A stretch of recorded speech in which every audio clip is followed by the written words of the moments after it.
புதுக்கோட்டை மாவட்டம் கீரனூர் அருகே இருசக்கர வாகனத்தில் சென்ற 2 பேரை மதுபோதையில் இருந்த 3 இளைஞர்கள் வழிமறித்து கொடூரமாக தாக்கியுள்ளனர்.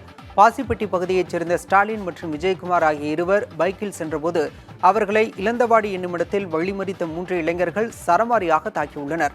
அருகில் இருந்த மருத்துவக் கல்லூரி மருத்துவமனையில் படுகாயமடைந்த இருவருக்கும் சிகிச்சை அளிக்கப்பட்டு வருகிறது.